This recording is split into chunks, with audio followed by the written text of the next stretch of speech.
Hello, je m'appelle Emma, je suis investie depuis 3 ans dans l'immobilier, notamment les locatifs, dans la moyenne courte durée et longue durée. Alors aujourd'hui, je vais faire une petite vidéo très rapide, vraiment nature peinture, pour vous dire les 3 vérités que je n'ai jamais entendues sur les réseaux sociaux sur l'investissement locatif, notamment quand on vous parle de rentabilité. La première, c'est effectivement donc la rentabilité, comment avoir des biens rentables. Je suis déjà allée jusque, pour une partie de mes biens, jusqu'à 12% de rentabilité, mais à quel prix? Alors le prix, je vais vous le dire, c'est très simple. En fait, la rentabilité, il faut voir comme une balance. La balance, on va dire, de la rentabilité.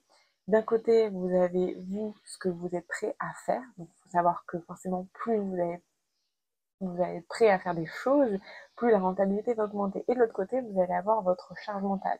Donc, c'est-à-dire plus vous allez déléguer, et normalement, si vous déléguez aux bonnes personnes, la charge mentale va diminuer.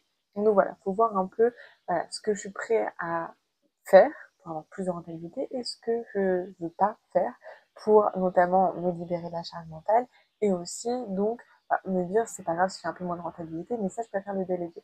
Donc c'est ça en fait ce qu'il faut bien comprendre. C'est qu'effectivement, moi sur des biens à 12% de rentabilité, à 9% de rentabilité, typiquement, ça va pas être très, c'est ce que je veux dire. Et quand il y a un souci, notamment de toilettes bouchées, de plomberie ou des choses comme ça, encore une fois, tout de suite on dit rentabilité. Si on veut faire intervenir un plombier dans l'urgence, forcément, ça va coûter très cher. Donc, on se dit, allez déboucher soi-même les toilettes. Donc du coup, gérer la merde des locataires, la merde des voyageurs, c'est clairement voilà une chose que j'ai dû faire pour gagner la rentabilité et avoir 12% de rentabilité. Donc sur le papier, c'est magnifique. Derrière, c'est un peu moins sexy. Donc c'est la première chose qu'on vous dira jamais, c'est que plus vous allez faire de choses, plus vous allez être rentable. La rentabilité à 12%, c'est pas du tout du passif. Ça n'existe pas un bien rentable à 12%, 9% ou même 10% en passif. Ça n'existe pas. En passif, vous allez avoir au mieux 7 ou 6% de rentabilité. Ça, c'est le premier point. Deuxième point, deuxième vérité aussi qu'on ne dira pas forcément, c'est qu'en fait l'investissement c'est pas du tout sûr. En tout cas l'investissement locatif c'est pas 100% sûr. On dit toujours oui investir dans la pierre c'est quelque chose de 100% sûr. Pas du tout, pas du tout. Vraiment, regardez les études d'immobilier, surtout en France.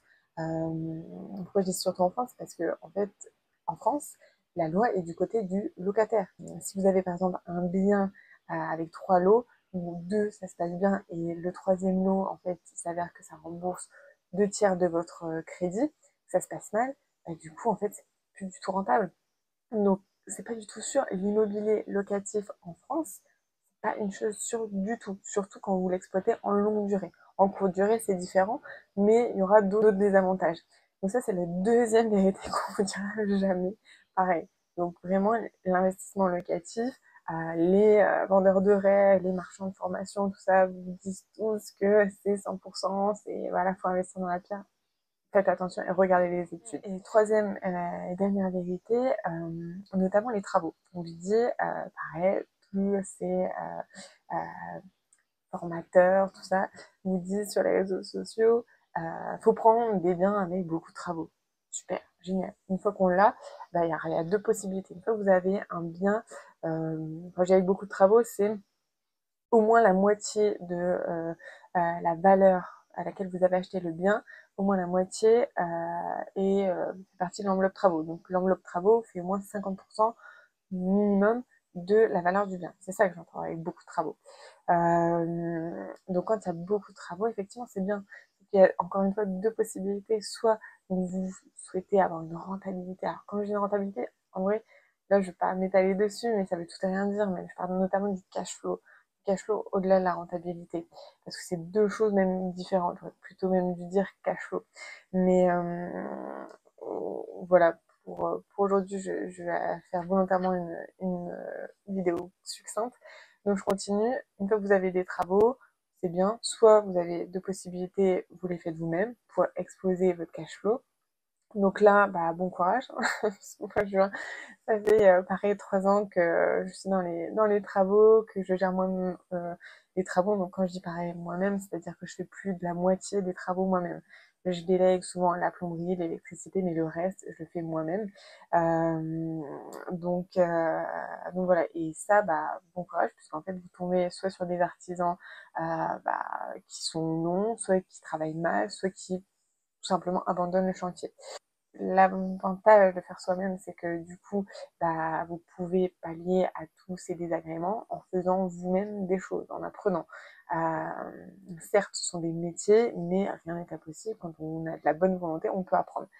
Et de l'autre côté, donc si vous faites faire les travaux, et bien pareil, aussi bon courage. Soit vous allez tomber sur une entreprise qui va vous partir avec aussi 50% de la compte, donc qui fait tout.